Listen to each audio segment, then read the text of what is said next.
I'm so glad he didn't tell you the truth.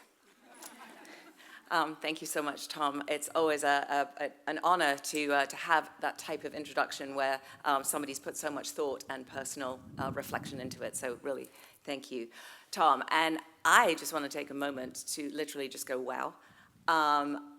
This has got to be like, I don't know, I can't even explain it. I'm talking in an ancient amphitheater on an ancient island in Greece. It's just amazing. And, you know, as I stand here sort of surrounded by this incredible art and history, it is, I just literally need to take a moment. It is absolutely fabulous. And I'm so happy to be here. When I was first invited and I read about Alpha Mission Delos, I just resonated so much with the theme of, you know, deal with more kindness with one another, and the importance of protecting and cherishing our pale blue dot, the only place we've ever known home. And the pale blue dot has always been a big source of inspiration to me. That image, the Voyager 1 that Tom just talked about, that we brought back with a lot of loving care recently, turned around at a distance of 6 billion kilometers, away from Earth, turned around on its way out of the solar system and took that iconic image. And when you look at that and you realize that on that little blue dot is everything that we've ever known, everyone who's ever lived in history has lived on that little pale blue dot. And you also sort of see it as a fragile little dot in this sort of vast cosmos. And that's another thing that just makes you think, we're small and we're fragile, but yet we're mighty and great. And you know, also looking at images from space, the Earthrise image that we've already talked about, but all the images that our astronauts take, all the images that our amazing spacecraft take, exactly as Alexandra said before, there are no borders in space. You don't see borders, you don't see cultures, you just see one beautiful planet. And it is so important that we really do take care of it. So as Tom said, I am indeed the head of science for NASA, which is a job that I absolutely love. It kind of oozes out of me every day how much I love my job. At NASA Space Program, we have 144 missions in various different stages. Some of them are still PowerPoint documents, and some of them are as old as Voyager. And we look at everything from the very center of the sun all the way out through our solar system, studying our own favorite planet, the Earth. We look to the very edges of the universe, and we do experiments in microgravity. So we're literally looking at the sun and its effect on us here on Earth and throughout our solar system. We're studying our cosmic neighborhood. We study all of the planets and moons in our solar system, and you heard some great remarks about those in the previous talk. We are literally with our telescopes looking at the very edge, actually searching for life, looking for planets like Earth, a rocky planet about this size in exactly the right distance away from its neighboring star. We continue to look for that as one of our main goals at NASA. Clearly, we study our own planet. We study it to look at climate change and to look at how we can better protect our planet. And we do amazing microgravity science in the International Space Station right now, looking forward to what we'll do with the missions as we return to the moon and onto Mars. So we're just doing so much great science with each one of these missions. So I wanted to take a moment. Tom mentioned my father had inspired me to do space. I was hooked on space from a very early age, 8 months to be exact. That was the moment that Neil Armstrong first walked on the moon. And my dad came, it was during the night in England, came and got me out of my crib, propped me up in front of the family TV, and gave me a running commentary on what was going on. Because obviously, I don't remember it, but it was so important to him that I knew where I was when Neil Armstrong took those amazing steps on the moon. He continued to be fascinated with all things space. We would look up at the sky at night, and he would always look at the moon and say, just imagine what it must be like to walk up there, look down here, and just completely fascinated by everything space. So he, of course, took full credit for my interest in space and said it was because he'd instilled it in me at a very early age, being 8 months old. But I just always loved space. I was completely hooked. You know, like most kids of my generation, I dreamed of sailing amongst the stars. Well, while I didn't become an astronaut, and that's okay, I did become the head of science, and so I think that's a pretty good consolation prize. And I really do genuinely love what I do, as I said. But there are so many people that were inspired by the Apollo missions.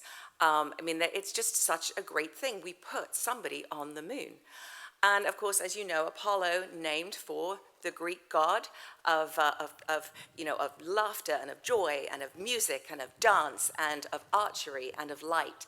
And it was wonderful, by the way, thank you to the musicians. I've never had a fanfare on my way up to give a talk before, and so beautifully done. But a very diverse god, looking at very many different things, truth and prophecy, music and dancing, light. Just an incredible God. And when the NASA manager, Abe Silverstone, actually named the mission for Apollo, he said, well, it was what I would have done. I used the same process as I would if I was naming a baby. And he named it, he was sitting at home in 1960, and he named it Apollo because he just had this feeling, this sort of image of Apollo riding and driving his chariot across the sun, and what a great grand gesture this was, and what a great grand program the Apollo program would be. And indeed, it was grand. We landed people on the moon from, starting in July of 1969, going through, and we landed 6 times on the moon. And what we learned from the mission was groundbreaking. We literally rewrote textbooks based on what we found out about our planet's evolution and the moon's evolution because of the samples that we were able to bring back. The samples, by the way, that we opened some of them very recently. They hadn't been 50 years after we've taken them, and we've been able to do this incredible science with tiny grains of lunar regolith. Why? Because we've developed incredible technology in the last 50 years. When we first brought those samples back, we were essentially looking at them through a microscope. Now we're using mass spectrometers that are the size of, a bedroom. They're huge, and they allow us to do such incredible, incredible science. It also speaks about the importance to keep the samples so we can inspire future generations. When we go to Mars and we return samples from Mars, we will do exactly the same with those. We also recently, by the way, we brought samples back from an asteroid last year, and we are distributing 25% of those now and saving 75% for future generations. It is so important that we do that. So Apollo was just a great mission. And of course, I know many of you know, through the Artemis mission, we will be going back and returning people to the moon. We will be taking the first woman, the first person of color, and the first non-US astronaut with us.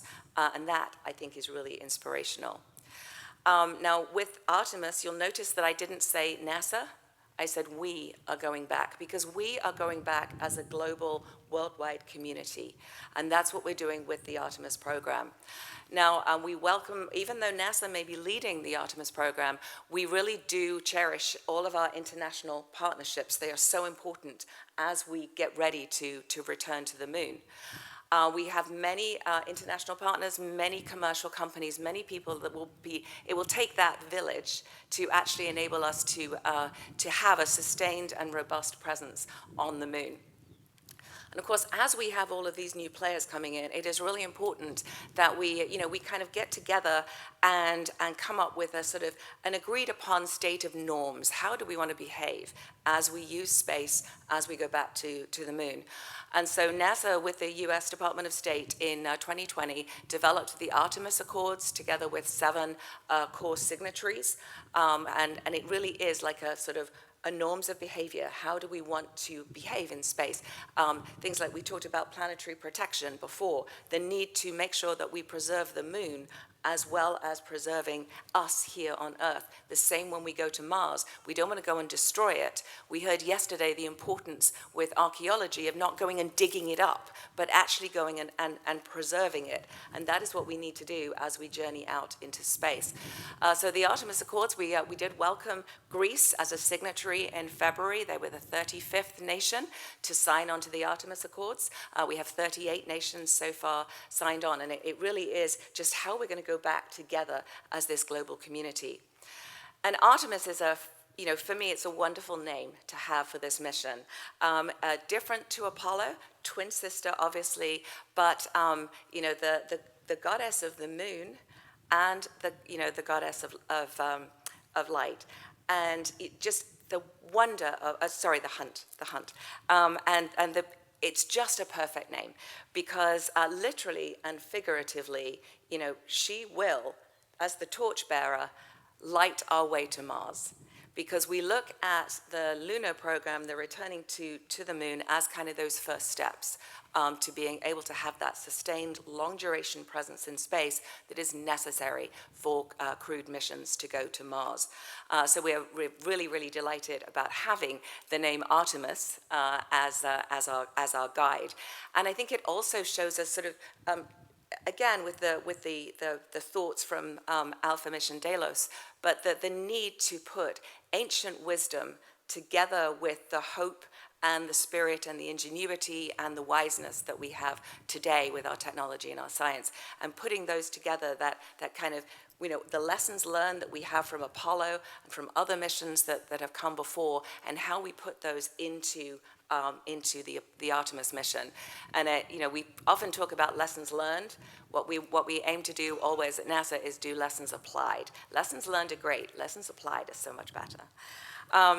And so I also wanted to riff on something that Athena also said about why do we go to space. And obviously at NASA, I frequently get the question, why are we going to space when there's so many other things that need to be fixed at home? And I always take my time to try and demystify space and actually explain why it is so important. We think of space, a lot of people think of it as rockets and astronauts and the space station.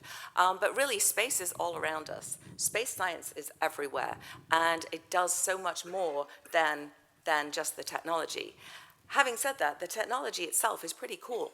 We've developed technology for all of our missions that you probably take for granted today. Now, I was told yesterday I needed to buy athletic shoes before I came on the tour here.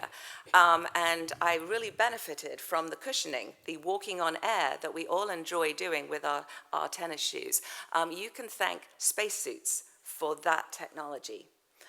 If you had a little bit of a tough landing coming down into Mykonos, you can thank, sometimes turbulence on the way down, you can thank the re-entry capsule from Apollo for your cushion seat that took the impact of that force.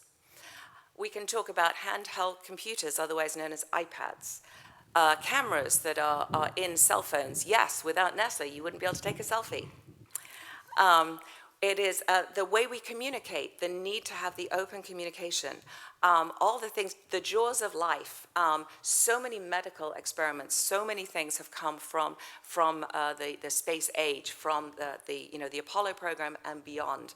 And so we do make sure that we are rolling our technology both into applications for everyone, but also into the next missions that come along, lessons applied at all times. But also, our space fleet enables us to protect our planet. From the vantage point of space, we can look down on Earth and we can actually study and assess climate change, which is so important. We can look at the quality of the water in the oceans. We can look at the health of the air that you're breathing. And really, everybody has everyone eventually breathes the same air. You heard about dust from the Sahara coming here. We, in the US, experienced wildfires in Canada that came all the way down through New York and DC. We all breathe the same air, and we all rely on the same ocean health. Of course, we can also, we can look at track sea rise. We can look at the surface of the oceans. We can help first responders go and fight wildfires. We can predict flooding. We can predict famine. And it's a really important thing that we do as we're protecting our planet. So ocean health in particular and famine, food is such an important thing to everybody. One of the myth to space kids correctly said we needed food for life, and we do. It is something that really unites us all. It's something that is really sort of deep in our culture, and it reminds us of home. How many people think of their mom's cooking? My kids do not think of their mom's cooking, by the way, but I'm sure other people do.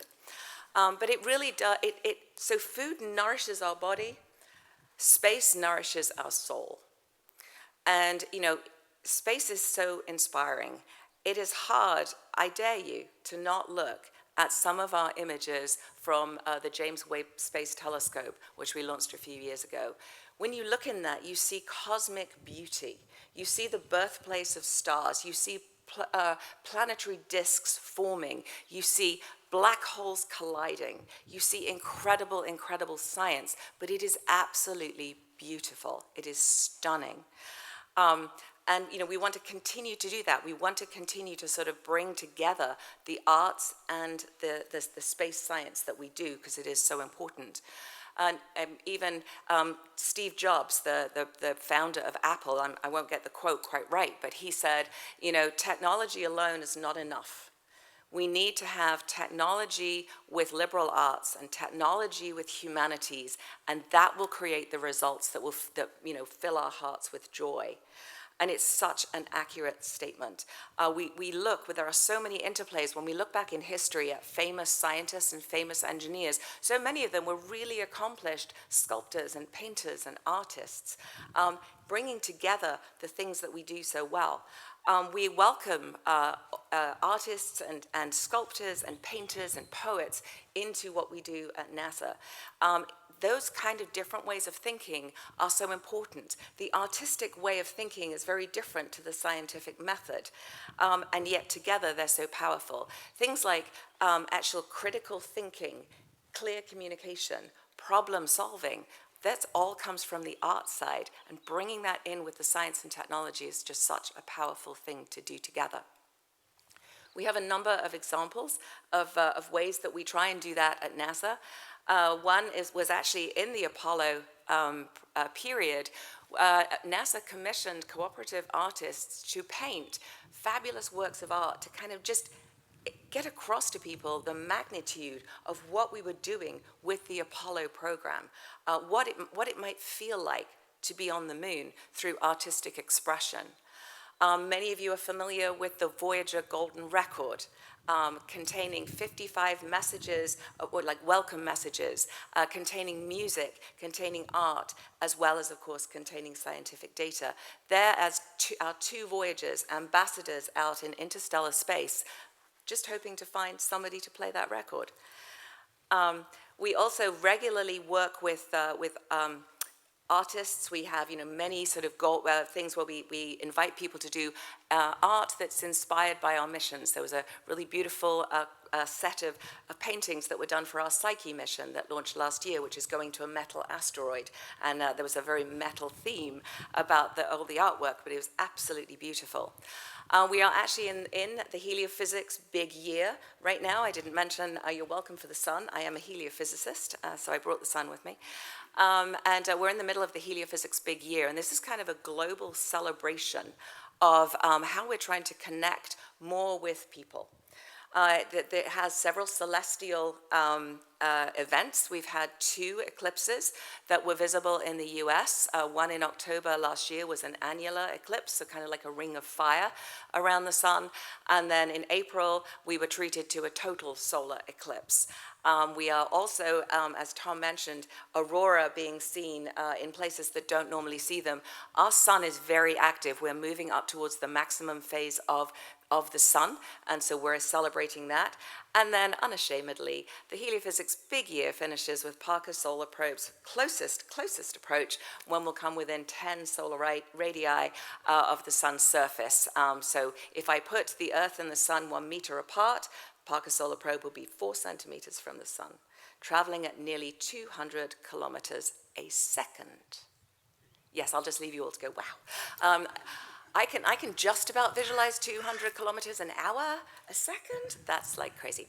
So, but through the heliophysics big year, we're actually finding ways. We have sort of themes for different months to try and connect with people. So things like, if you happen to, we've had one on cookery. If you like cooking, well, if you like to boil pasta, that's kind of like the convection cycle on the sun, right? If you happen to like fashion, well, the sun has flares. So you can either get your bell bottoms out, or you can put like 72 pieces of flare on. Join us. We've had a whole thing on sun-inspired clothing. It was a really fun month. We also have music, art, various different ways that we're looking to connect with people, not by just telling them about what we think they should understand, but finding something that they're interested in that we can connect with. It's been great. And then in October of this year, we will launch the Europa Clipper mission, and we actually commissioned a poem from the US poet laureate Ada Limon. It is called In the Praise of Mystery, a poem for Europa. I really do encourage you to, if you can actually get the recording of her reading it, it is very powerful. And with Europa, we invited the world to put their name on the spacecraft. We had millions of people that submitted their name. I will just tell you, in future NASA missions, we do put chips on there that you can put your name on. You get a little certificate from NASA. Makes a great Christmas present for everybody. But we did this with Europa Clipper. And so we have millions of names that will be flying with us. And we also have this incredibly beautiful almost sculpture that is going on the side of the spacecraft that has the word water in every language of the world, including sign language, by the way. And so it's a really spectacular as we link the moon, the Jupiter's moon, Europa, with the Earth through oceans, as Athena said, 2 ocean worlds, as we also look for life. And so we've had wonderful ways of connecting this idea of science with other disciplines. And it's important. I'm always encouraging scientists and engineers to actually, really take notice of what we're doing with the arts and the humanities, because it really does need to be sort of space with art and mythology. It needs to be technology with spirituality and with, reflection. That is how we will actually be able to do these big challenges. Certainly I would be remiss if I didn't talk about the challenges that we have. Inequality, racism, poverty, climate change. They're all terrible things, and the only way we can combat any of these is together. Certainly through NASA missions, as Tom kind of alluded to, they're hard. Going to space is not for the faint of heart. And so we go really out of our way to make sure that we are fostering inclusive teams at NASA, where everyone is welcome. We want diverse teams. We want people with different backgrounds, different points of view, different opinions, and different ways of thinking to come together, because that is what makes strong teams. If you have a team where everyone looks the same, talks the same, thinks the same, you get the same. And we'll never actually move beyond where we are. And so we need to foster a welcoming and inclusive environment on all of our teams. That is how you get diversity.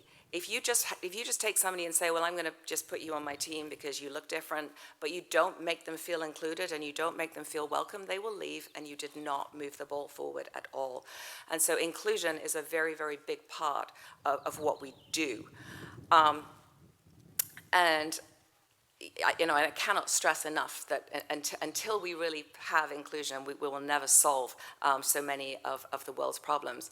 But climate change is a huge problem.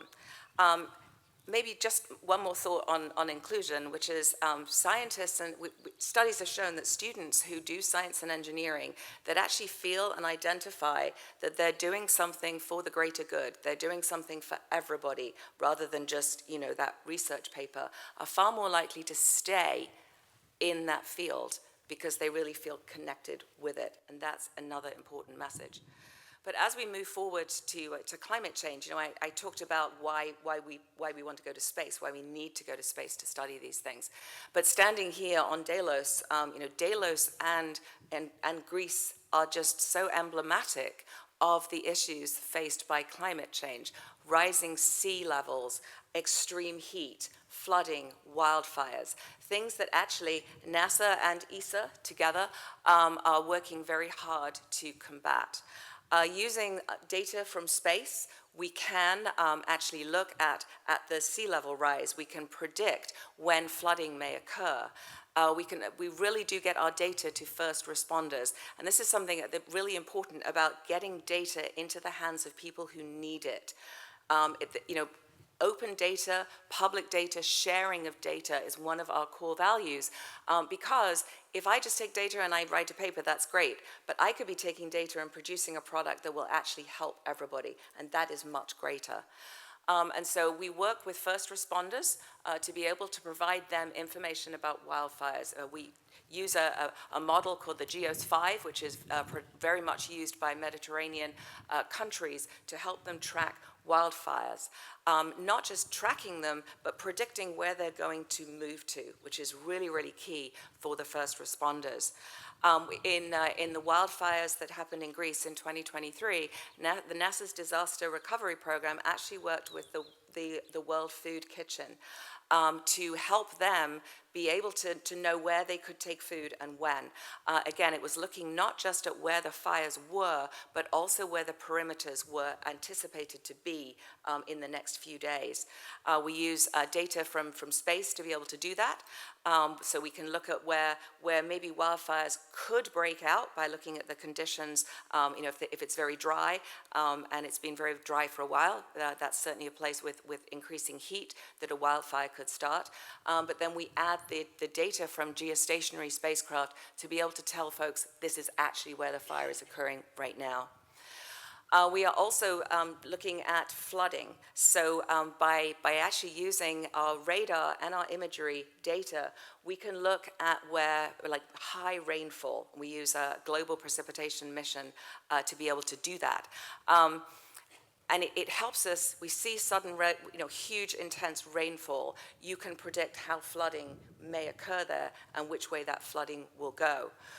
We're able to do that using radar, and getting that information to the first responders, even before the clouds have cleared. We can get them that data so they can start to use it. We can also then look at kind of byproducts of flooding. Once you've had intense flooding, you may then get landslides and other intense events that can happen following flooding.